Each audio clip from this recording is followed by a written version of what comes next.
On Monday, NATO Secretary General Jens Stoltenberg visited the White House, where he said President Joe Biden will be welcomed in Europe with open arms. No other major power has so many friends and allies as the United States has in NATO. So I look forward to welcoming President Biden to Brussels. The White House says Biden wants to work closely with America's Democratic allies in the United Kingdom and Europe to face challenges such as threats and unfair competition from Russia and China. At the US-EU summit, the President and European Union leaders will focus on aligning our approaches to trade and technology so that democracies, and not anyone else, not China or other autocracies, are writing the rules for trade and technology for the 21st century.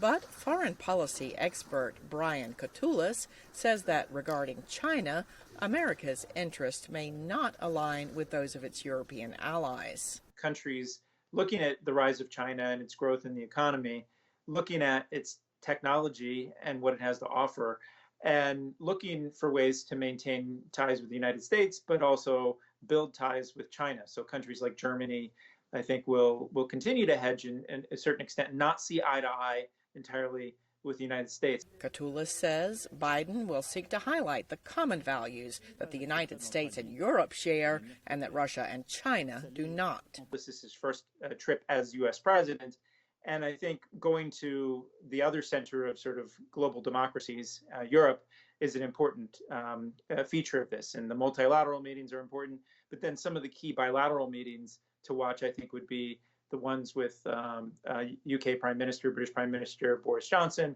as well as the Turkish leader Erdogan. Biden's first talks will be with British Prime Minister Boris Johnson, host of the G7 summit. Then he heads to Brussels for EU and NATO summits, leading up to talks next week in Geneva with Russian President Vladimir Putin.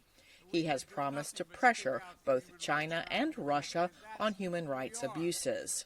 Mark Simakovsky is with the Atlantic Council. So Biden and the administration want to showcase that America is back and that we can build back together to counter some of the most significant challenges that we face globally, like climate change, like COVID response, like dealing with great power competition with Russia and China.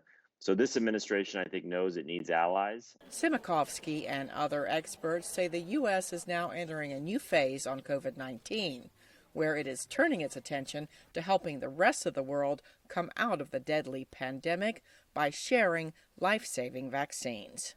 Cindy Sain, VOA News.